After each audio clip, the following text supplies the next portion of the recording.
এক নম্বর, ঈদ কি জিনিস।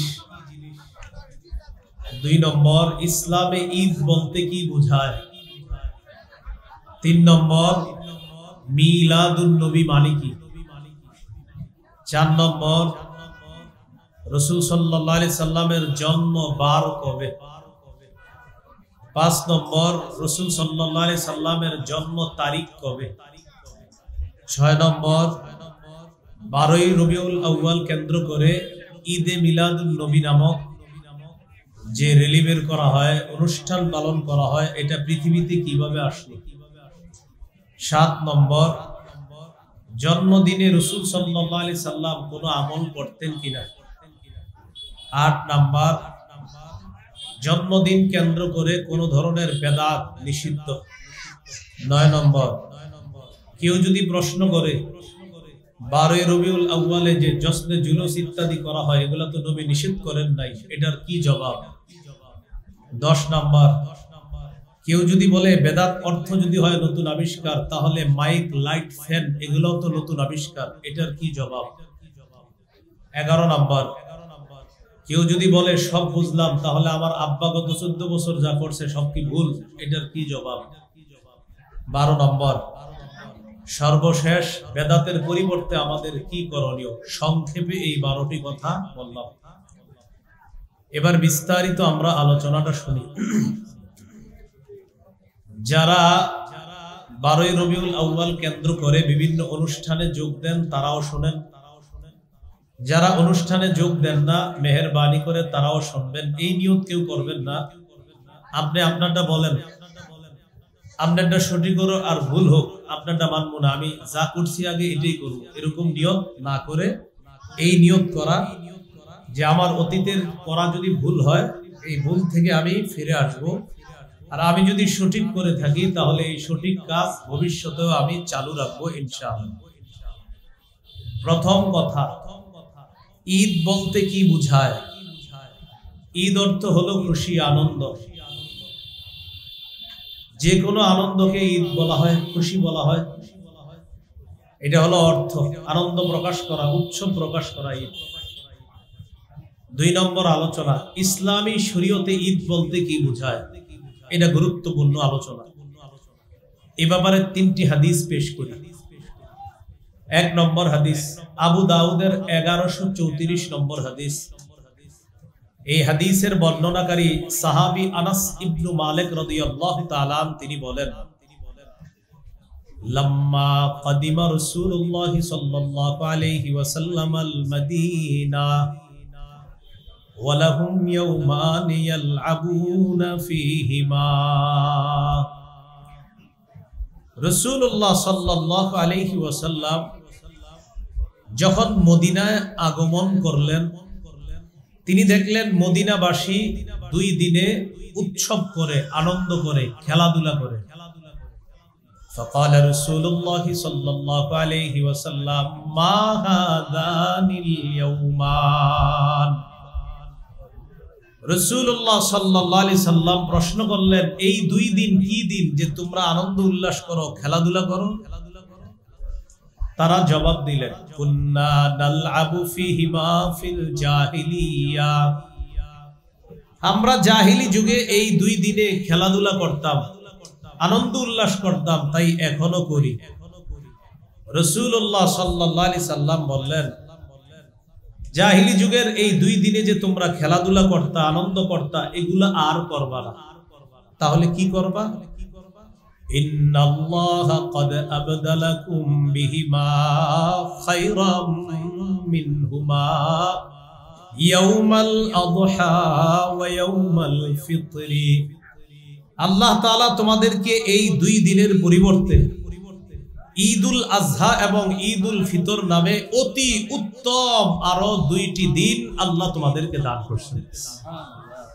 তাহলে আগের 2 দিন ভুলে যাও, নতুন করে তোমরা ইসলামী শরীয়তের মধ্যে উৎসব করবা, আনন্দ করবা 2 দিন। একটা হলো ঈদুল আজহা আর একটা ঈদুল ফিতর। রমজান শেষ হওয়ার পর ঈদুল ফিতর, আর জিলহজের 10 তারিখে ঈদুল আজহা। কি শিখলাম আমরা। ইসলামে ঈদ বলতে কয় ঈদ? 2 ঈদ। একটার নাম কি? আরেকটা বর্ণনা শুনি আমরা। সহিহ বুখারীর 963 নম্বর হাদিস। এই হাদিসের বর্ণনাকারী আব্দুল্লাহ ইবনে ওমর রাদিয়াল্লাহু তাআলা আনহুমা তিনি বলেন, কানা রাসূলুল্লাহ সাল্লাল্লাহু আলাইহি ওয়াসাল্লাম ওয়া আবু বকর ওয়া উমর ইউসাল্লুনাল ঈদাইনি ক্বাবলাল খুতবাহ। রাসূলুল্লাহ সাল্লাল্লাহু আলাইহি ওয়াসাল্লাম, আবু বকর, উমর রাদিয়াল্লাহু তাআলা আনহুমা, তারা সকলেই খুতবার আগে দুই ঈদের নামাজ আদায় করতেন। ঈদের নামাজ খুতবার আগে না পড়ে? খুতবার আগে। তো খুতবার আগে কয় ঈদের নামাজ পড়তেন তারা? আমার উদ্দেশ্য খুতবা নিয়ে আলোচনা করা না, উদ্দেশ্য হলো ঈদের নামাজ কয়টা পড়তেন। তাহলে মুসলমানদের ঈদ কয়টা? আবু দাউদের 1148 নম্বর হাদিস। এই হাদিসের বর্ণনাকারী জাবির ইবনু সামুরা রাদিয়াল্লাহু তাআলা তিনি বলেন, সাল্লাইতু মা'আন নবী সাল্লাল্লাহু আলাইহি ওয়াসাল্লাম গায়রা মাররাতিন ওয়ালা মাররাতাইন আল ঈদাইনি বিগাইরি আযানিন ওয়ালা ইকামা। জাবির ইবনু সামুরা রাদিয়াল্লাহু তাআলা আনহু বলেন, আমি একবার দুইবার নয় অসংখ্য অগণিত বার রাসূলুল্লাহ সাল্লাল্লাহু আলাইহি ওয়াসাল্লামের সাথে দুই ঈদের নামাজ আদায় করেছি। সাহাবী বলেন, একবার দুইবার নয় অসংখ্য অগণিত বার আমি রাসূলুল্লাহ সাল্লাল্লাহু আলাইহি সাল্লামের সাথে দুই ঈদের নামাজ আদায় করেছি। তাহলে বলেন তো এই তিনটি হাদিস থেকে কি শিখলাম? ঈদ কয়টা? দুইটা। এগুলো আজকের আলোচনার দ্বিতীয় আলোচনা। 3 নম্বর আলোচনা, মিলাদুন নবী মানে কি? মিলাদ শব্দের অর্থ জন্ম, আন নবী দ্বারা এখানে উদ্দেশ্য মুহাম্মদ সাল্লাল্লাহু আলাইহি ওয়াসাল্লাম। তাহলে মিলাদুন নবী অর্থ হয় মুহাম্মদ সাল্লাল্লাহু আলাইহি সাল্লামের জন্ম। এটা পৃথিবীর কোনো মুসলমান অস্বীকার করে না। নবীজির জন্ম অস্বীকার করলে তো ঈমানই থাকবে না। তাহলে মুহাম্মদ সাল্লাল্লাহু আলাইহি সাল্লামের জন্ম কেউ অস্বীকার করে না। এটার নাম কি বলেন তো? মিলাদুন নবী। এখন আপনাদের অনেকে আবার বলবে প্রশ্ন করে, যে ভাই তুমি কি মিলাদ মানো? আপনি উত্তরে বলবেন, জি আমি নবীর জন্ম মানি। কি বলবেন উত্তরটা?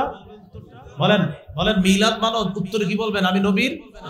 কারণ সে আপনারে ধোঁকা দিতে চাইবে এইভাবে, ওই যে ঘরে বিভিন্ন অনুষ্ঠান করে না আর নাম দেয় মিলাদ, তো আপনারে বলবে মিলাদ মানো, সে বুঝায় কিন্তু ওই মিলাদ। ওই যে ঘরে করে আপনার উদ্বোধন হবে, ঘরে বাপ মরে গেছে, অমুকে মরে গেছে, হুজুর আসেন একটু মিলাদ পড়েন, এইটা না। মিলাদ অর্থ মুহাম্মদ সাল্লাল্লাহু আলাইহি সাল্লামের জন্ম। আপনারা যদি বলে মিলাদ মানেন, বলবেন মুহাম্মদ সাল্লাল্লাহু আলাইহি সাল্লামের জন্ম মানি। কি বলবেন?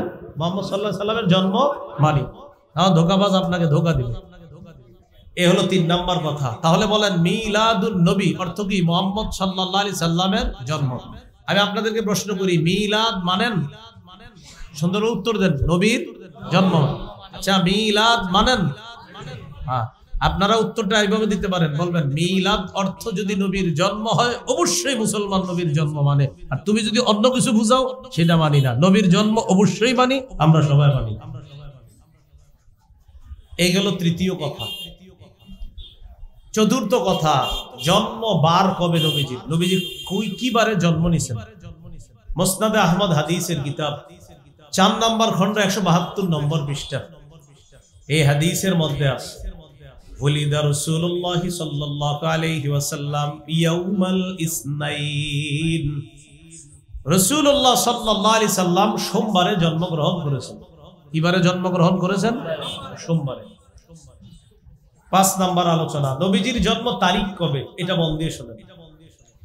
নবীজির জন্ম তারিখ নিয়ে মতভেদ আছে, আমি এক শ্বাসে বলি, খালি মন দিয়ে শুনেন। 1, নবীজির জন্ম রবিউল আউয়ালের 2 তারিখে। 2, নবীজির জন্ম রবিউল আউয়ালের 8 তারিখে। 3, নবীর জন্ম রবিউল আউয়ালের 9 তারিখে। 4, নবীজির জন্ম রবিউল আউয়ালের 10 তারিখে। 5, নবীজির জন্ম রবিউল আউয়ালের 12 তারিখে। 6, কেউ কেউ বলেন নবীজির জন্ম রবিউল আউয়ালের 17 তারিখে। 7, কেউ কেউ বলেন রবিউল আউয়াল মাসের 8 দিন বাকি থাকতে নবীজির জন্ম। 7 নাম্বার কথা। 8 নাম্বার, কেউ বলেন নবীজির জন্ম 12ই রমজান, যদিও এটা আগে কখনো শুনেন নাই। কি রমজান? 12ই রমজান। এগুলা নিতান্তই দুর্বল বর্ণনা। তাহলে কেউ বলেন 2 তারিখে, কেউ বলেন 8, কেউ বলেন 10, কেউ বলেন 12, কেউ বলে 17 রবিউল আউয়াল, কেউ বলে রবিউল আউয়ালের 8 দিন বাকি থাকতে, আর কেউ কেউ বলে 12ই রমজান। যারা বলছে এগুলা প্রত্যেকই দলিল আদিল্লাও দিচ্ছে। ইবনে কাসির রহমতুল্লাহি আলাইহি গুরুত্ব দিয়ে আলোচনা করেছেন তিনটা। কয়টা? 2 তারিখ, 8 তারিখ, 12 তারিখ। 2, 8, 12 এই তিনটা তারিখ নিয়ে উনি আলোচনা করেছেন। নবীজির জন্ম 2 তারিখে, এই কথাটা আসছে তবকাতে ইবনে সাদ নামে একটা কিতাব আছে। খুব মন দিয়ে আমার দিকে তাকাইতে হবে, তাহলে বুঝবে। মুহাম্মদ ইবনে সাদ বর্ণনা করেছেন তার উস্তাদ ওয়াকিদি থেকে। ওয়াকিদি উস্তাদের নাম ওয়াকিদি। এই উস্তাদ বর্ণনা করছে তার উস্তাদ আবু মাশার থেকে। দেখেন আমার দিকে, আমি বর্ণনা করেছি আমার উস্তাদ থেকে, তিনি বর্ণনা করেছেন তার উস্তাদ থেকে। এটা বুঝছেন তো? তাহলে আমার উস্তাদ তিনি, তার উস্তাদ তিনি। মুহাম্মদ ইবনে সাদের উস্তাদ ওয়াকিদি, ওয়াকিদির উস্তাদ আবু মাশার। এই আবু মাশার নামক উস্তাদ বলেন, ওয়ালিদা রাসূলুল্লাহ সাল্লাল্লাহু আলাইহি ওয়াসাল্লাম ইয়াউমাল ইসনাইন লিলাইলাতাইন খালাতা মিন শাহরি রবিউল আউয়াল। রাসূল সাল্লাল্লাহু আলাইহি সাল্লামের জন্ম রবিউল আউয়াল মাসের 2 তারিখে। কে বলছে এটা? আবু মাশার নামক উস্তাদ। ওনার থেকে কে বলছে? ওয়াকিদি। ওয়াকিদির থেকে কে বলছে? মুহাম্মদ ইবনে সাদ। তাহলে উস্তাদ বলছে 2 তারিখ, তার থেকে তার ছাত্র বলছে 2 তারিখ, এই তার ছাত্র থেকে আমি ছাত্র বলছি 2 তারিখ। এই সূত্রটা বুঝছেন তো? আমার উস্তাদ, তার উস্তাদ, আমার উস্তাদ তার উস্তাদ থেকে বলছে, আর আমি আমার উস্তাদ থেকে বলছি। আচ্ছা, এই যে মুহাম্মদ ইবনে সাদ যার থেকে বলছে তার নাম ওয়াকিদি। ওয়াকিদি বলছে কার থেকে? আবু মাশার। এবার এই দুইজনের ব্যাপারে একটু শুনি। বুখারী শরীফের ব্যাখ্যা গ্রন্থ যিনি লেখছেন তার নাম ইবনে হাজার আসকালানী রাহমাতুল্লাহি আলাইহি। তার একটা কিতাব আছে নাম তাকরিবুত তাহজিব। এই কিতাবের মধ্যে ওই উস্তাদ ওয়াকিদি সম্পর্কে আসছে মাতরুকুল মাসিয়াতি ইলমিহি। ওয়াকিদি নামক উস্তাদের প্রচুর জ্ঞান ছিল, অনেক জ্ঞানের অধিকারী ছিলেন। এরপরেও তিনি বিভিন্ন বর্ণনার ক্ষেত্রে পরিত্যাজ্য। ইতিহাস এবং হাদিস বর্ণনায় তিনি পরিত্যাজ্য, তার বর্ণনা গ্রহণ করা হবে না। তিনি উল্টা পাল্টা করে ফেলেন, মানে এলেম আছে অনেক কিন্তু উল্টা পাল্টা করেন। তাই ওয়াকিদি নামক উস্তাদের বর্ণনা গ্রহণযোগ্য নয়। ওয়াকিদির উস্তাদ আবু মাশার, তার ব্যাপারে মুহাদ্দিসিনে কেরামের অভিমত দাঈফুন, তিনি দুর্বল। তাহলে সূত্রে 3 জন ছাত্র হলো মুহাম্মদ, তার উস্তাদ ওয়াকিদি, তার উস্তাদ আবু মাশার। উস্তাদ আবু মাশার দুর্বল। এই আবু মাশারের ছাত্র ওয়াকিদি তিনি পরিত্যাজ্য, তার বর্ণনা গ্রহণ করা হয় না, যদিও অনেক এলেম। এই কারণে 2 রবিউল আউয়ালের বর্ণনাটি গ্রহণ করা হবে না। তাহলে বর্ণনা গ্রহণ করা হবে না কেন? এই সূত্রে 2 জন ব্যক্তি আছে, একজন পরিত্যাজ্য, আরেকজন দুর্বল। এই 2 জনের কারণে এই বর্ণনা গ্রহণ করা হবে না। উলামায়ে কেরাম ছাড়া অন্যরা বুঝছেন এতটুকু বলেন। তাহলে অন্যরা বুঝা থাকলে আলহামদুলিল্লাহ, আলেমরা তো বুঝছে। তাহলে একজন পরিত্যাজ্য, তার বর্ণনা গ্রহণ করা যায় না, আরেকজন দুর্বল। এই জন্য 2 রবিউল আউয়াল বাদ হয়ে গেল। রয়ে গেল 8, 12। 8ই রবিউল আউয়ালের ব্যাপারে একটু শুনেন। হস্তি বাহিনী মক্কায় হামলা চালাইছে, কাবা ধ্বংস করার জন্য আসছে হাতি বাহিনী। এরকম একটা ঘটনা ছোটবেলা থেকে শুনছেন না? আলাম তারা কাইফা ফাআলা রাব্বুকা বিআসহাবিল ফিল। এই হস্তি বাহিনী কাবা ধ্বংস করার জন্য আসছিল মক্কায়। শুধু এতটুকু মনে রাখেন, সারা পৃথিবীর ঐতিহাসিকগণ এই ব্যাপারে একমত, যেই বছর কাবার উপরে হস্তি বাহিনী হামলা চালায় সে বছরই আল্লাহ রাসূলের জন্ম। এই ব্যাপারে সবাই একমত। তাহলে দেখি আপনাদের কাছে আমি জিজ্ঞাসা করি, বলেন তো হস্তি বাহিনী যে বছর কাবায় হামলা চালায় ওই বছর নবীর জন্ম নিয়ে মতভেদ আছে না সবাই একমত? তাহলে বছরটায় আমরা শিওর হয়ে গেলাম হস্তি বাহিনী যে বছর হামলা চালাইছে ওই বছরই আল্লাহ রাসূলের জন্ম। এখন কথা হলো, হস্তি বাহিনী হামলা চালানোর কয়দিন পর নবীর জন্ম হয়েছে? বলেন সবাই আমার সাথে, হস্তি বাহিনী বলেন কাবায় হামলা চালানোর 50 দিন পর রাসূলুল্লাহ সাল্লাল্লাহু আলাইহি সাল্লামের জন্ম হয়। তাহলে এক অংশ আমি, বাকি অংশ আপনারা বলেন। বলেন তো নবীর জন্ম কোন বছরে? বলেন হস্তি বাহিনীর বছর। কোন বছর? আচ্ছা, জন্মটা হয়েছে হস্তি বাহিনী কাবায় হামলা চালানোর কয়দিন পর? এবার আমরা 50 দিনের হিসাবটা বাইর করে দেখি, তাহলে তারিখটা বের হয়ে যাবে।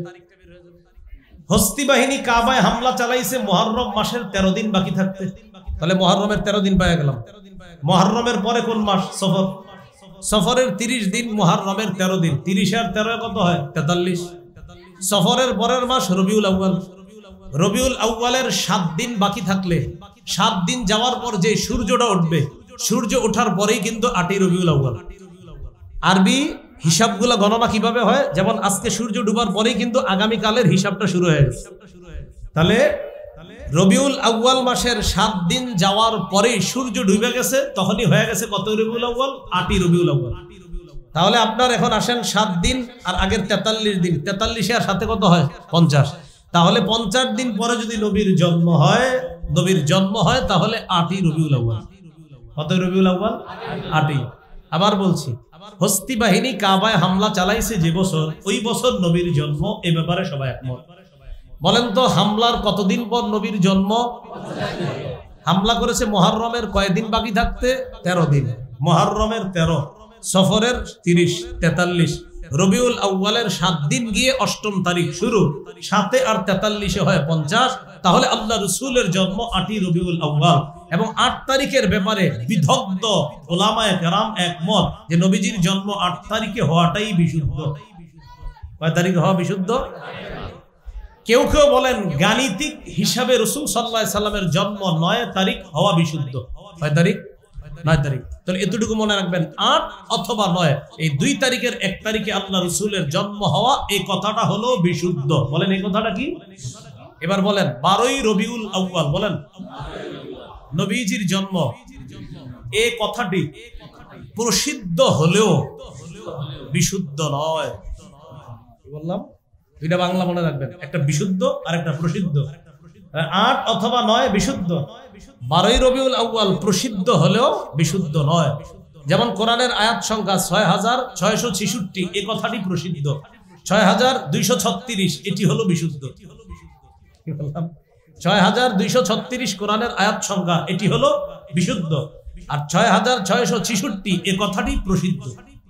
আল্লাহ আমাদেরকে প্রসিদ্ধ আর বিশুদ্ধর পার্থক্য বুঝে সঠিকটা আমল করার তৌফিক দান করুন, আমিন। তাহলে 12ই রবিউল আউয়াল প্রসিদ্ধ, বিশুদ্ধ না।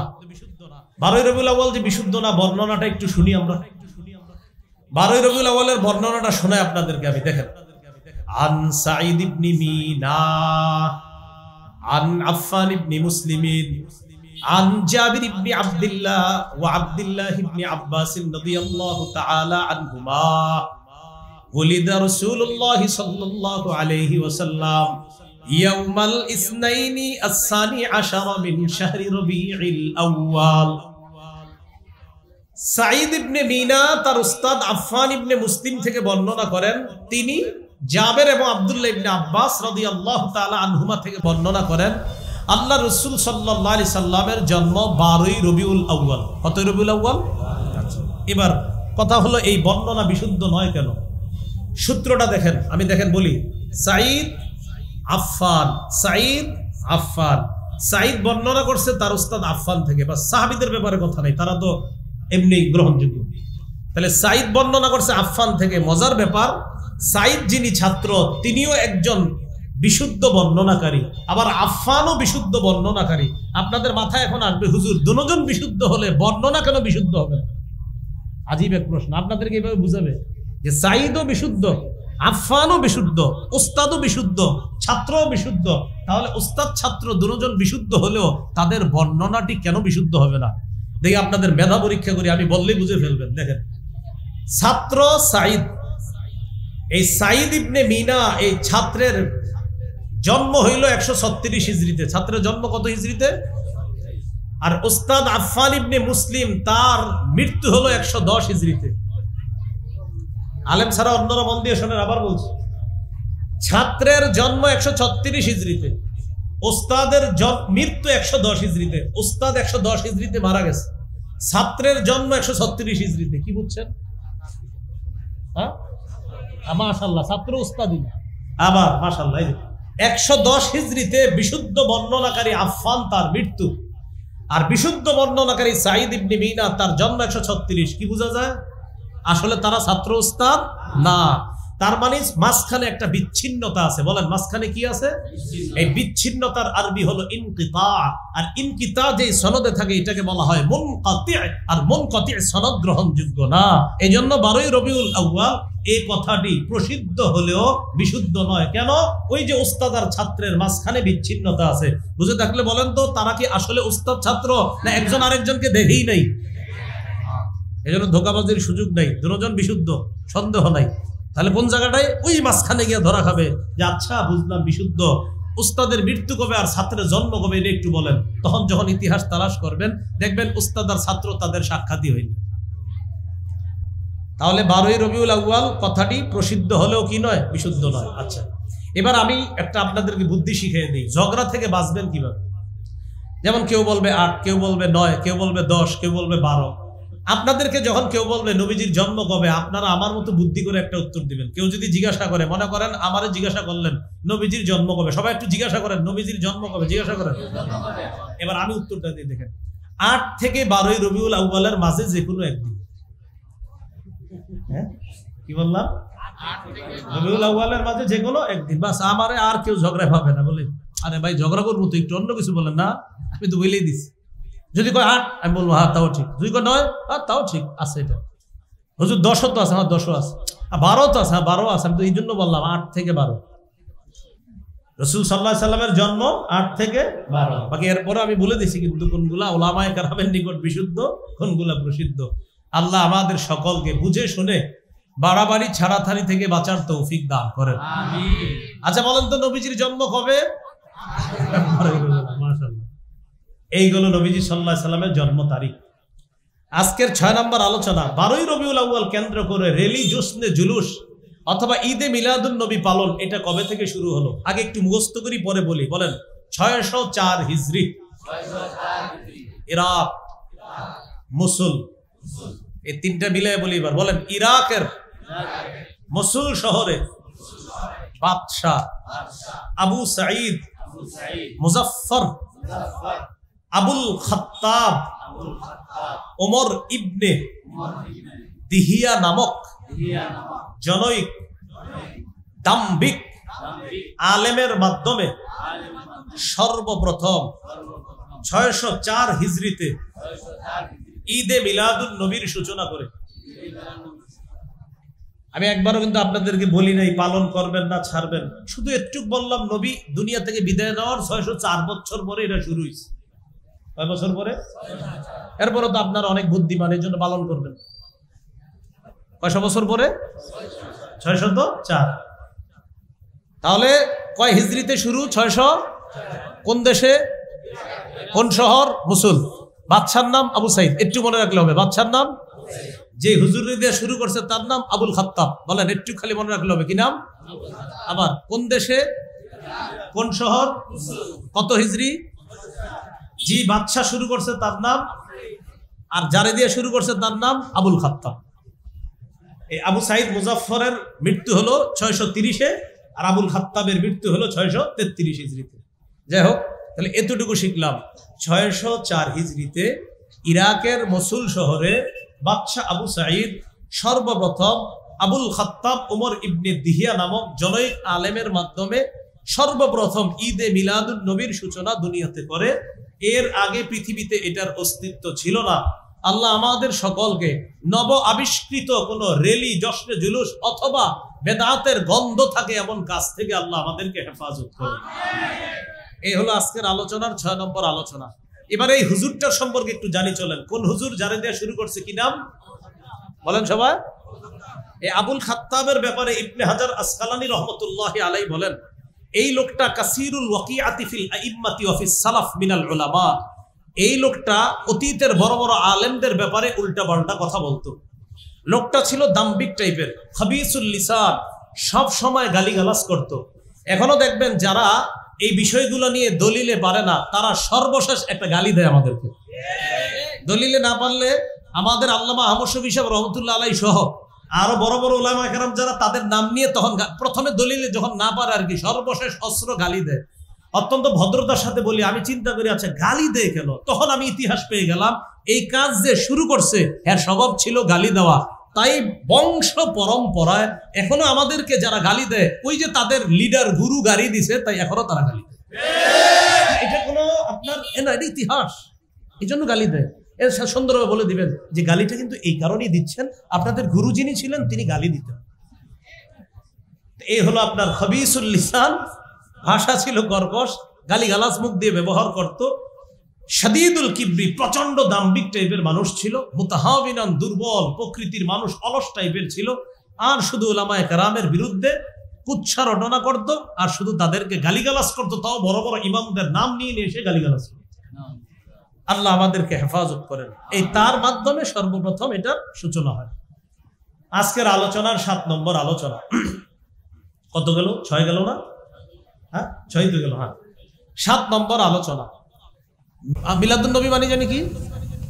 জন্ম। হ্যাঁ ভাই, মিলাদ বুঝেন কি জানি অর্থ? জন্ম। মিলাদ মানেন? বলেন নবীজির জন্ম, এই অর্থে মানি। বলেন মিলাদ মানেন? পুরাটা বলেন সবাই। মিলাদ মানেন? আবার মিলাদ মানেন? হ্যাঁ এই অর্থে মানেন। রাসূলুল্লাহ সাল্লাল্লাহু আলাইহি সাল্লাম তার জন্মদিনে যে আমল করতেন, আপনারা সবাই এই আমল করার চেষ্টা করবেন ইনশাআল্লাহ। আজকে থেকে আমরা নবীজির জন্মে ওই আমল করার চেষ্টা করব যে আমল রাসূল সাল্লাল্লাহু আলাইহি সাল্লাম করতেন। সহিহ মুসলিম 1162 নম্বর হাদিস। আমাদের মাদ্রাসার পাঠ্যপুস্তক অনুসারে মোট হাদিস সংখ্যা হবে 3033টা। এই হাদিসের বর্ণনাকারী আবু কাতাদা আল আনসারী রাদিয়াল্লাহু তাআলা আনহু তিনি বলেন, সুইলা রাসূলুল্লাহ সাল্লাল্লাহু আলাইহি ওয়াসাল্লাম আন সাওমিদ দাহরি। রাসূলুল্লাহ সাল্লাল্লাহু আলাইহি সাল্লামকে সারা বছর রোজা রাখা সম্পর্কে জিজ্ঞাসা করা হলো যে হুজুর সারা বছর রোজা রাখলে কি কোনো সমস্যা আছে? فقال رسول الله صلى الله عليه وسلم لا صام ولا افطر او قال ما صام وما افطر। নবীজি বললেন যে ব্যক্তি সারা বছর রোজা রাখে সে রোজা রাখেও নাই, আবার রোজা ছাড়েও নাই। কি বললেন? সে রোজা রাখেও নাই, রোজা ছাড়েও নাই। এর মানে হলো কেউ সারা বছর যদি রোজা রাখে তার রোজা আদায় হবে, তবে নবী উৎসাহ প্রদান করেন নাই। নবী তাকে কি বলেন নাই? উৎসাহ প্রদান করেন নাই যে সারা বছর রোজা রাখবা, এটা আমি উৎসাহ দিচ্ছিলাম। আবার প্রশ্ন করলো, সুইলা আন সাওমি ইয়াউমাইনি ওয়া ইফতারি ইয়াউমিন। হুজুর কেউ যদি 2 দিন রোজা রাখে আর 1 দিন রোজা না রাখে, এর মানে মাসে 20টা রোজা আর 10 দিন রোজা না রাখা। আবার বুঝেন, সাওমি ইয়াউমাইনি 2 দিন রোজা, এরপরে আরেক দিন রোজা না, আবার 2 দিন রোজা নফল রোজা, আবার আরেক দিন রোজা না। তাহলে মাসে রোজা হয় কয়টা? 20টা, আর 10 দিন হয় রোজা ছাড়া। হুজুর এটা কেমন? রাসূলুল্লাহ সাল্লাল্লাহু আলাইহি সাল্লাম বললেন, আইয়ুনা ইউতিকু যালিকা। এই রোজা রাখার সামর্থ্য কে রাখে? এই রোজা রাখার শক্তি কার আছে? এর মানে এরকম রোজা যদি কেউ রাখে আদায় হবে, তবে নবী এটাও উৎসাহ দেন নাই যে 2 দিন রোজা রাখবা আর 1 দিন রাখবা না, এটার প্রতি উৎসাহ দেন নাই। তারপর প্রশ্ন করলেন, সুইলা আন সাওমি ইয়াউমিন ওয়া ইফতারি ইয়াউমাইন। হুজুর কেউ যদি 1 দিন রোজা রাখে আর 2 দিন রোজা না রাখে, এর মানে মাসে 10টা রোজা আর 20 দিন রোজা না রাখা, তাহলে কি? নবীজি বললেন, লাইতা আন্নাল্লাহ কওয়ানা লিযালিক। হায় আল্লাহ যদি এই রোজা রাখার শক্তি আমাদেরকে দান করতেন। কি বললেন? হায় এই রোজা রাখার শক্তি যদি আল্লাহ আমাদেরকে দিতেন। এর মানে এটার প্রতি নবীজির আগ্রহ, এটার প্রতি নবীজির উৎসাহ যে আল্লাহ আমাদের সকলকে যদি এই রোজাটা রাখার তৌফিক দান করতেন। তাহলে সারা বছর রোজা, এটার প্রতি উৎসাহ দেন নাই। 2 দিন রোজা 1 দিন রোজা না রাখা, এটাও উৎসাহ দেন নাই। 1 দিন রোজা আর 2 দিন রোজা না রাখা, এটার প্রতি আল্লাহ রাসূল উৎসাহ দান করলেন। চাইলে চেষ্টা করব আমরা যেন এটা আদায় করতে পারি, আল্লাহ তৌফিক দান করেন। এরপর প্রশ্ন করলেন, সুইলা আন সাওমি ইয়াউমিল ইসনাইন।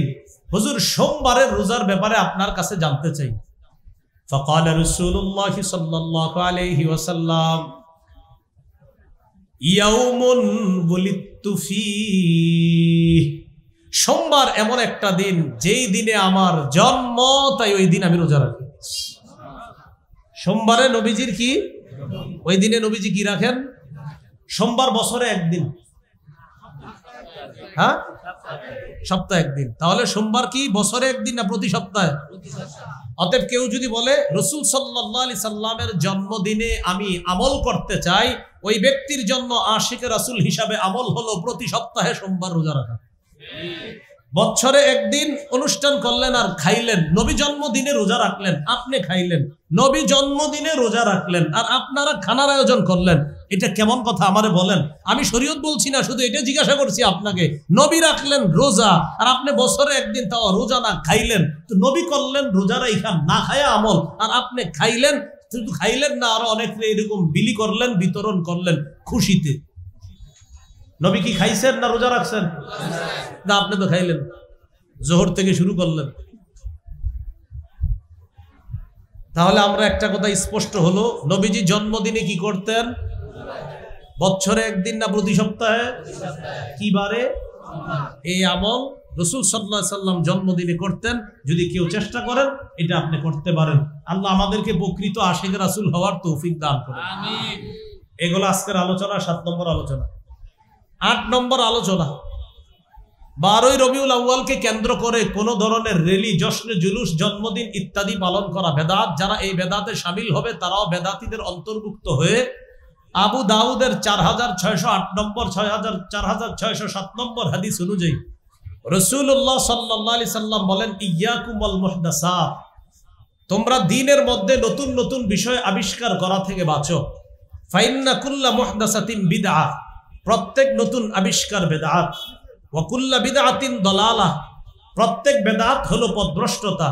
ওয়া কুল্লা দালালাতিন ফিন্নার, প্রত্যেক পথভ্রষ্টের ঠিকানা হলো জাহান্নাম। বলি নাউযুবিল্লাহ। আল্লাহ আমাদের সকলকে বেদাত থেকে বাঁচার তৌফিক দান করেন। এবার বেদাত কাকে বলে?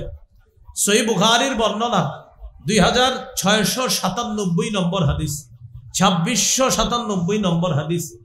এই হাদিসের বর্ণনাকারী উম্মুল মুমিনিন আয়েশা সিদ্দিকা রাদিয়াল্লাহু তাআলা আনহা, তিনি বলেন, ক্বালা রাসূলুল্লাহ সাল্লাল্লাহু আলাইহি ওয়াসাল্লাম, মান আহদাসা ফি আমরিনা হাদা মা লাইসা ফিহি ফাহুয়া রাদ্দুন।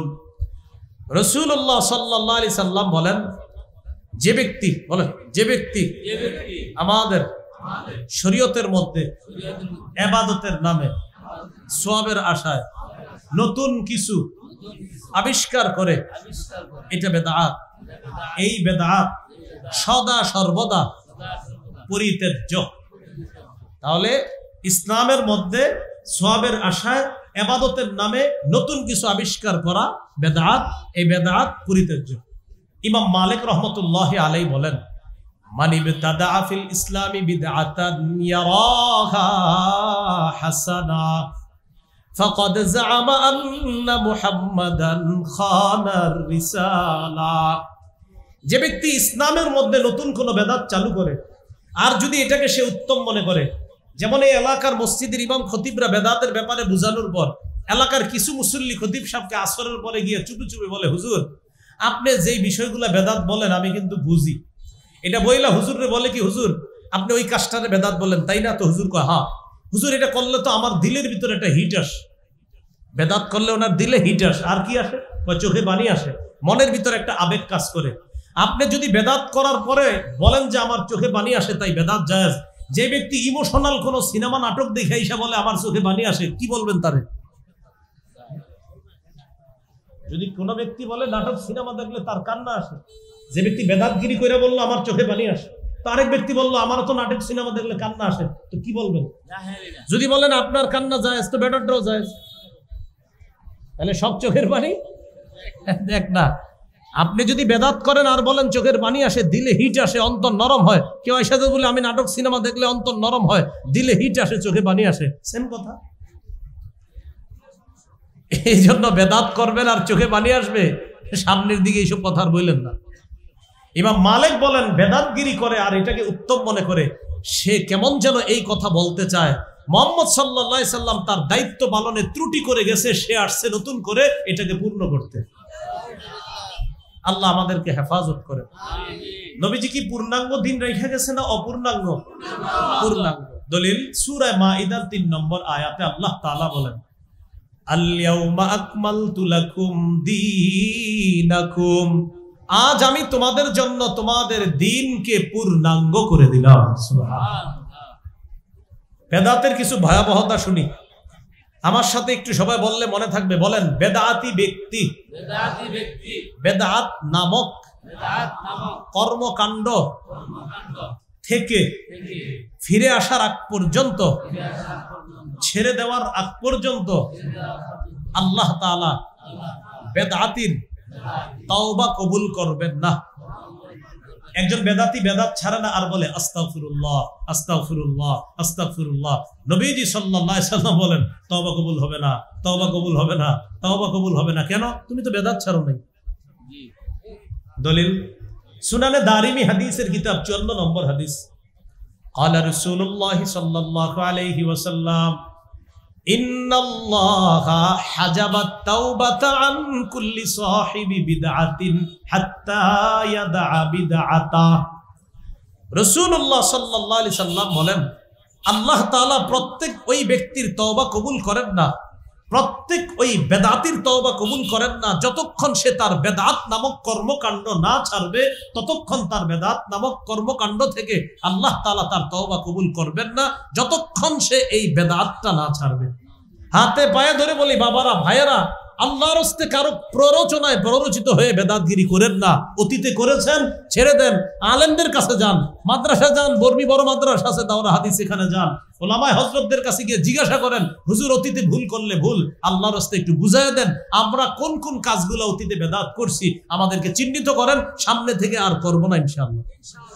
বেদাত করেন না, বেদাতের পরিণতি জাহান্নাম। আল্লাহ আমাদেরকে হেফাজত করেন, আমিন। তাহলে তওবা কবুল হবে না। সহিহ বুখারীর বর্ণনা 6583 6584 নম্বর হাদিস, রাসূলুল্লাহ সাল্লাল্লাহু আলাইহি সাল্লাম বলেন, আনা ফারাতুকুম আলাল হাউজ, কিয়ামতের ময়দানে আমি তোমাদের আগে আগে হাউজে কাউসারের পারে চলে যাব তোমাদেরকে পানি পান করানোর জন্য। মান মাররা আলাইয়া শারিবা, রাসূলুল্লাহ সাল্লাল্লাহু আলাইহি সাল্লাম বলেন, আমার সামনে আমার যে উম্মত অতিক্রম করবে সেই কাউসারের পানি পান করবে।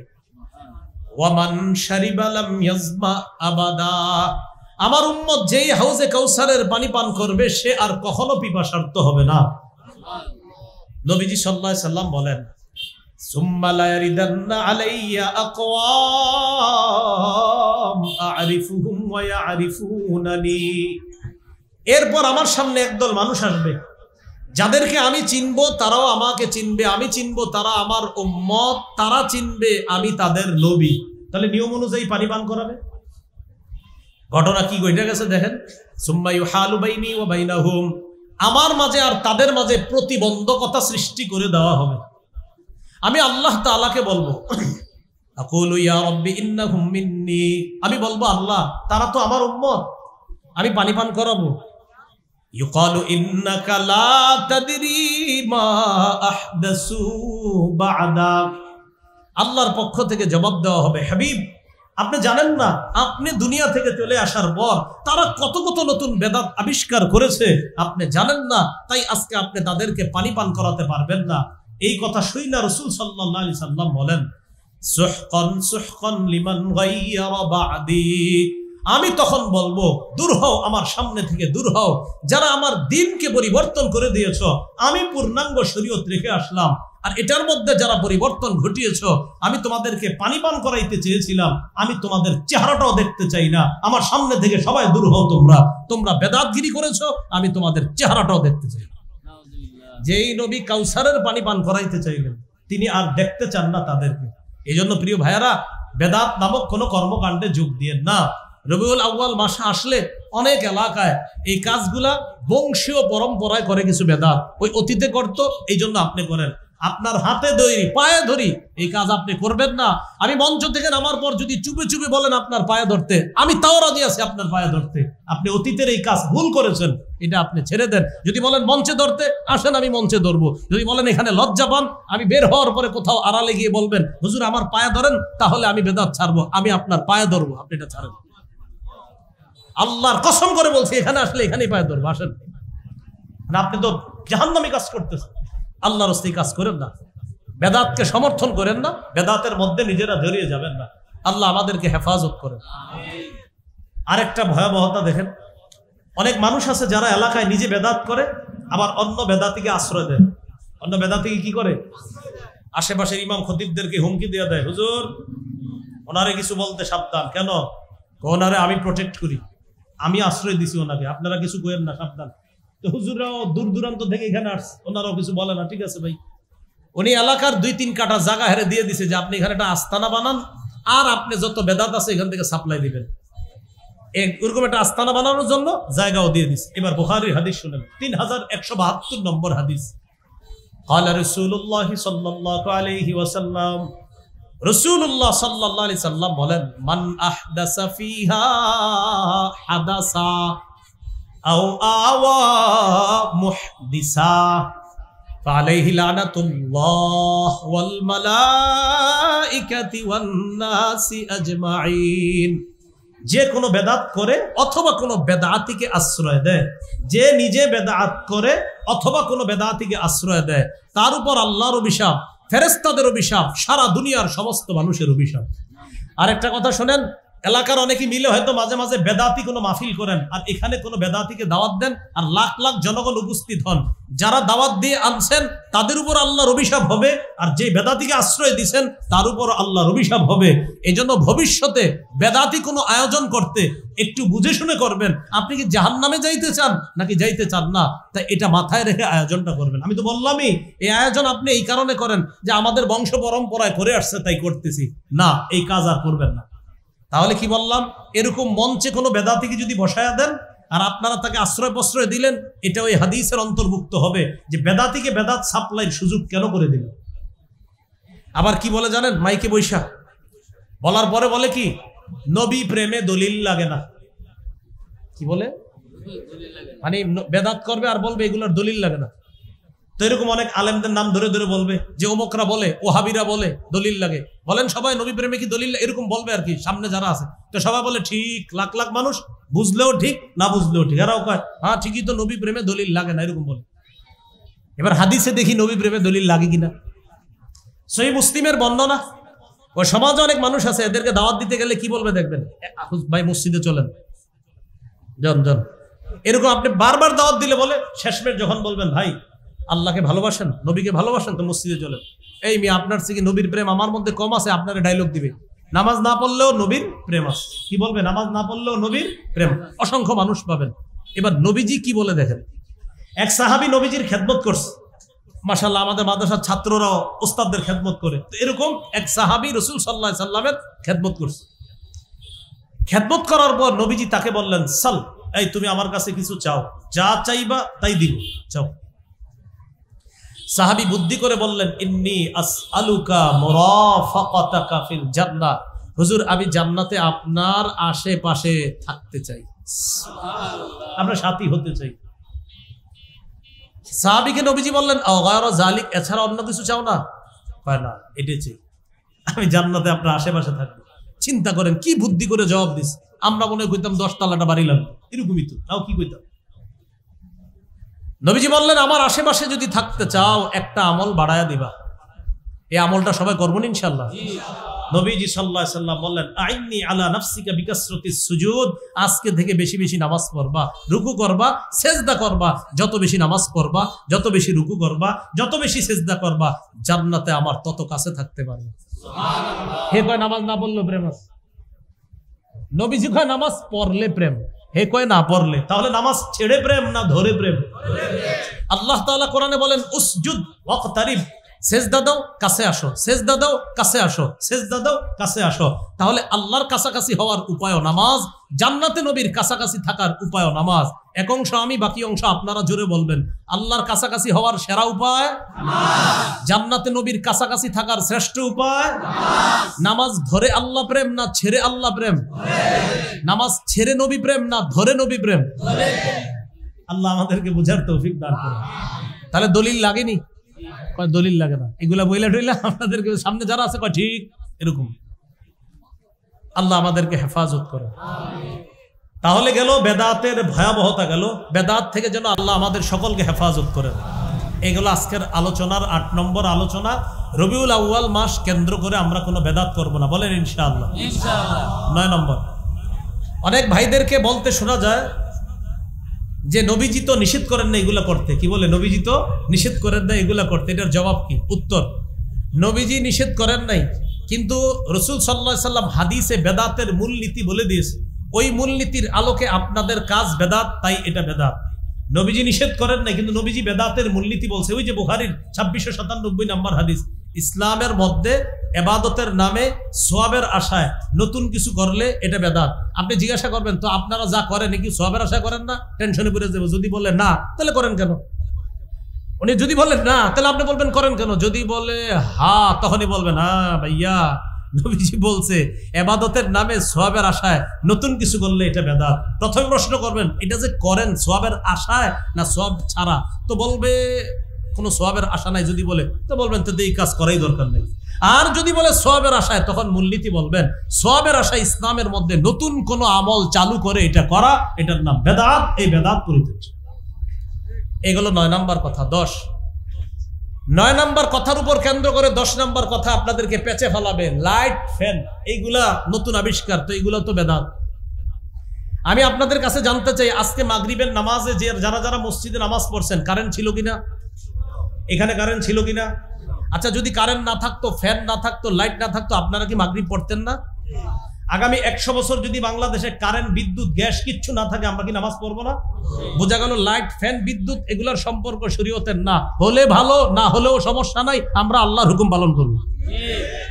এটা দিয়ে সেটার দলিল দেয়, এগুলোও তো নতুন। আমরাও বলবো হ্যাঁ এগুলা নতুন, কিন্তু এগুলা না থাকলে কিচ্ছু হবে না। কিন্তু তুমি যদি শরীয়তের মধ্যে নতুন বেদাত ঢুকাও, এটা আমরা পালন করবো না। তাহলে বিষয়টা কি? লাইট কি শরীয়তের মধ্যে কোনো আমল? বলেন। তাহলে ফ্যান, লাইট এগুলো কি শরীয়তের কোনো ইবাদত? এগুলো না থাকলে কি আমরা নামাজ পড়বো না? আমরা রোজা রাখবো না? তাহলে এইগুলোর সাথে ইবাদতের কোনো সম্পর্ক নাই। এগুলো না থাকলেও আমরা ইবাদত করব। হ্যাঁ, শরীয়তের মধ্যে ইবাদতের নামে নতুন কিছু ঢুকানো, এটার নাম বেদাত। ওই বেদাতের সাথে এই নতুন আবিষ্কারকে তুলনা করা, এটাকে এটার সাথে সামঞ্জস্য করা মূর্খতা ছাড়া অন্য কিছু না। সহজে কিন্তু বুঝবেন। কেউ যদি বলে আপনারে ভাই ফ্যান, লাইট, মাইকও তো বেদাত, আপনি বলবেন ভাইয়া এই মাইক যদি না থাকে, এই ফ্যান, লাইট যদি কিচ্ছু না থাকে, আমরা 4-5 জনের সামনে যতজন শুনে ততজনের বয়ান করবো। লাইট ফ্যান না থাকলেও নামাজ পড়বো, লাইট ফ্যান না থাকলেও হাদিস বলবো, লাইট ফ্যান না থাকলেও আমরা কোরআন বলবো। 100 বছর যদি বাংলাদেশে লাইট, ফ্যান, বিদ্যুৎ, গ্যাস না থাকে, আমরা আল্লাহর ইবাদত ছাড়বো না। তো এগুলা কি ছিল আগে? তো তখন কি ইবাদত চলে নাই? চলছে। আল্লাহ আমাদেরকে কথাগুলা বুঝার তৌফিক দান করে। তো এখন প্রশ্ন হবে, তাহলে লাখ লাখ মানুষের ওয়াজ করবেন কেমনে যদি মাইক না থাকে? জবাব দিব, লাখ লাখ মানুষের সামনে ওয়াজ করারও সুন্নাহ সিস্টেম আমাদের জানা আছে। সেটা কি? একজনে বয়ান করবে, আরেকজন ওখানে দাঁড়াবে, তিনি তার বক্তব্য আরেকজনকে জানাবে। রাসূলের বক্তব্য এক সাহাবী প্রচার করতেন, তার বক্তব্য আরেক সাহাবী, তার বক্তব্য আরেক সাহাবী। এইভাবে হাজার হাজার মানুষের মাঝে আল্লাহ রাসূলের বক্তব্য প্রচার হতো। ওই যে মুকাব্বির যে সিস্টেমটা, মুকাব্বির, হ্যাঁ এই সিস্টেম। আল্লাহ আমাদেরকে বেদাত থেকে বাঁচার তৌফিক দান করেন। 11 নম্বর। এবার প্রশ্ন করবে সর্বশেষ, সব কিন্তু শেষ, এবার শেষ বলবে, আচ্ছা তাহলে আমার আব্বা কি গত 14 বছর যেগুলো করতো এগুলো ভুল, আর আমার দাদাই করছে এর আগে 50 বছর, এগুলো ভুল? আপনি জবাব দিবেন, আপনার দাদা না, শুধু পরদাদা 14 গোষ্ঠীও যদি করে থাকে, ভুল ভুল, এটা সঠিক হওয়ার কোনো সুযোগ নাই। এখন আব্বা আর দাদার জন্য দোয়া করেন, আল্লাহ যেন মাফ করে দেয়। তাহলে বলেন তো ভুল কি? ভুল বলেন, ভুল কি? ভুল। সর্বশেষ কথা 12 নম্বর, বলেন বেদাতের পরিবর্তে ব্যাপকভাবে নিজে সুন্নতের আমল করব। ঘরে, বাহিরে, সমাজে, রাষ্ট্রে ব্যাপকভাবে সুন্নাহের প্রচার করব। আমরা সুন্নাহের প্রচারের মাধ্যমে বেদাতকে প্রতিহত করবই ইনশাআল্লাহ। এদেশে বেদাতি বা বেদাতের কোন স্থান ভবিষ্যতে আমরা থাকতে দিব না ইনশাআল্লাহ। তাহলে বেদাতির কোনো আস্তানা থাকবে না। অলরেডি শুরু হয়ে গেছে, কিন্তু শেষ হবে ইনশাআল্লাহ আস্তে আস্তে ইনশাআল্লাহ। ঠিক যেও ইনশাআল্লাহ থাকবে না। না, আগে বুঝান, আগে ওয়াজের মাধ্যমে বুঝান যে বেদাত বুঝাইতে হবে, এরপর আস্তে আস্তে আস্তে আস্তে ইনশাআল্লাহ এই বেদাত প্রতিহত করতে হবে। প্রথমে আপোষে বুঝাইতে হবে, আপোষে না বুঝলে যা করার ওলামায়ে কেরাম মিলে ঝিলে করবে। এই আল্লাহ আমাদেরকে সুন্দরভাবে ভদ্রতার সাথে বুঝিয়ে শুনিয়ে বেদাতিদেরকে বেদাতি কর্মকাণ্ড থেকে ফিরিয়ে এনে তাদেরকে সহজেন সবাই একসাথে জান্নাতে থাকতে পারি, আল্লাহ তৌফিক দান করেন। সুন্নাহের প্রচার করলে কি লাভ? রাসূলুল্লাহ সাল্লাল্লাহু আলাইহি সাল্লামের একটি হাদিস শুনি, সহিহ বুখারীর বর্ণনা ৭২৮০ নম্বর হাদিস। রাসূলুল্লাহ সাল্লাল্লাহু আলাইহি সাল্লাম বলেন, কুল্লু উম্মতি ইয়াদখুলুনাল জান্নাতা ইল্লা মান আবা। আমার উম্মতের সবাই জান্নাতে যাবে, শুধু যারা অস্বীকার করে তারা ছাড়া সবাই জান্নাতে যাবে। সাহাবীরা প্রশ্ন করলেন, তারা কারা হুজুর? যারা অস্বীকার করে। নবীজি বললেন, মান আতাআনি দাখালাল জান্নাহ। যারা আমার আনুগত্য করে তারা জান্নাতে যাবে। ওয়া মান আসানি ফাকাদ আবা। যারা আমার নাফরমানি করে, তারা অস্বীকার করে, তাদের ঠিকানা জাহান্নাম। সহিহ বুখারীর ৭২৮১ নম্বর হাদিস। রাসূলুল্লাহ সাল্লাল্লাহু আলাইহি সাল্লাম একদিন ঘুমাইতেছিলেন। তো ঘুমন্ত অবস্থায় জাআত মালাইকাতুন, একদল ফেরেশতা রাসূলের কাছে আসছে। আবার বলছি, আমি নবী ঘুমাইতেছে, একদল ফেরেশতা নবীজির কাছে আসছে। আসার পর ফেরেশতারা নবীর চারপাশে দাঁড়ায় গেছে। দাঁড়ানোর পর এক ফেরেশতা বলতেছে, ইন্নাহু নাইমুন, তিনি ঘুমায়। আরেক ফেরেশতা বলে, না, ইন্নাল আইনা নাইমা ওয়াল কলবা ইয়াকযান, তার চোখ ঘুমায়, অন্তর ঘুমায় না, অন্তর জাগ্রত। এরপর ফেরেশতাদের মধ্যে একদল বললেন, ইদ্রিবু লিসাহিবিকুম হাযা মাসালা। আচ্ছা, তোমাদের এই সাথীর একটা দৃষ্টান্ত দাও। কোন সাথীর? যিনি ঘুমিয়ে আছে, মানে নবী সাল্লাল্লাহু আলাইহি সাল্লাম। তখন আরেক ফেরেশতা বলল, আরে তিনি তো ঘুমায়। আরেক ফেরেশতা কয়, আরে না, তার চোখ ঘুমায়, অন্তর ঘুমায় না। সুবহানাল্লাহ। এখানে একটা প্রশ্নের উত্তর আছে, সেটা হলো কি, আপনারা বলতে পারেন, হুজুর নবী তো ঘুমাইতেছিলেন, তো এই হাদিস আপনি জানলেন কেমনে? নবী ঘুমাইতেছিল, তো আমি হাদিস জানলাম কেমনে? বলেন, নবী ঘুমাইতেছিলেন কি চোখ অন্তর দোনোটা? না, শুধু চোখ। হ্যাঁ, অন্তর জাগ্রত ছিল, তাই আল্লাহ রাসূল আমাদেরকে এটা জানানো সম্ভব ছিল। সুবহানাল্লাহ। এবার ফেরেশতা বললেন, মাসালুহু কামাসালি রজুলিন বানা দারন। মন দিয়ে শুনলেন, তার দৃষ্টান্ত এমন এক ব্যক্তির মতো যে একটি ঘর বানিয়েছে। ওয়াজআলা ফিহা মা'দুবা, ঘরের ভিতর একটি দস্তরখান বিছিয়েছে। ওয়া বাআসা দাইয়া, একজন আহ্বানকারীকে বাইরে পাঠিয়েছে যে যাও মানুষকে ডাক দিয়ে বলো, যারা এই ঘরে আসবে তারা দস্তরখানে বসে ফল খেতে পারবে। তো ঘোষণাকারী বাইরে গেছে, যাওয়ার পর ঘোষণা দিয়েছে, ভাই একটা ঘর আছে, ঘরের ভিতর দস্তরখান আছে, তোমরা যারা যাবা খাইতে পারবা। ফামান আজাবাদ দাইয়া দাখালাদ দার ওয়া আকালা মিনাল মা'দুবা। আহ্বানকারীর আহ্বানে যিনি সাড়া দিবে তিনি ঘরে ঢুকতে পারবে, দস্তরখানের খাবার খেতে পারবে। ওয়ামান লাম ইউজিবিদ দাইয়া, যিনি আহ্বানকারীর ডাকে সাড়া দেয় নাই, লাম ইয়াদখুলিদ দার, তিনি ঘরেও ঢুকতে পারলো না। ওয়ালাম ইয়াকুল মিনাল মা'দুবা, দস্তরখানের খাবারও খেতে পারলো না। হাদিস পরে বুঝাই, আগে এতটুকু বুঝছেন কিনা বলেন? একজন আহ্বানকারী বাহিরে গেছে, ভাই ঘর আছে একটা, ঘরে দস্তরখান আছে, ফলমূল, যারা পারবা আসো খাও। তো একদল কয় আসতেছি। তারা ঘরে গিয়ে দেখে সত্যি ফল আছে, তারা খাইছে। আরেক দল কয়, আরে থর, ভিতরে কিচ্ছু নাই। তাহলে তারা লস খায়া গেল, তারা আসে নাই। এবার ফেরেশতারা বলতেছে, শোনো এবার ব্যাখ্যা দাও, এই যে ঘর বললা, দস্তরখান বললা, ব্যাখ্যা দাও। কয়, কারে ব্যাখ্যা দিব? তিনি তো ঘুমায়। আরেক ফেরেশতা কয়, আরে না, তার চোখ ঘুমায়, অন্তর ঘুমায় না। এবার ব্যাখ্যা দেওয়া শুরু হলো কি, ফাদ্দারু আল জান্নাহ, ঘর হলো জান্নাত। বলেন, ঘর হলো কি? জান্নাত। বলেন তো, ঘর কি? জান্নাত। ওয়াদাঈ মুহাম্মদ সাল্লাল্লাহু আলাইহি সাল্লাম, আহ্বানকারী হলেন মুহাম্মদ সাল্লাল্লাহু আলাইহি ওয়াসাল্লাম। তার আহ্বানে যারা সাড়া দিবে তারা ঘরে ঢুকবে, জান্নাতে প্রবেশ করবে। নবী আমাদেরকে আহ্বান করতেছে, ও আমার উম্মত, আমি তোমাদেরকে আহ্বান করতেছি জান্নাতের দিকে। আমার আহ্বান যারা শুনবা, এই যুগে নবীর আহ্বান মানি, নবীর সুন্নাহ তরিকা অনুযায়ী যারা চলবো, এটাই নবীর আহ্বানে সাড়া দেওয়া। আর নবীর আহ্বানে সাড়া দিলে জান্নাতে যাওয়া যাবে, দস্তরখানের খাবার খাওয়া যাবে। আহ্বানে সাড়া না দিলে জান্নাতেও যাওয়া যাবে না, দস্তরখানের খাবারও খাওয়া যাবে না। আল্লাহ তাআলা আমাদের সকলকে যে কথাগুলা শুনলাম, বেদাত পরিহার করে বেদাত মুক্ত জীবন যাপন করে যেন আমরা চলতে পারি, আল্লাহ তৌফিক দান করেন। আমিন। ওয়া আখিরু দাওয়ানা আনিল হামদুলিল্লাহি রাব্বিল আলামিন।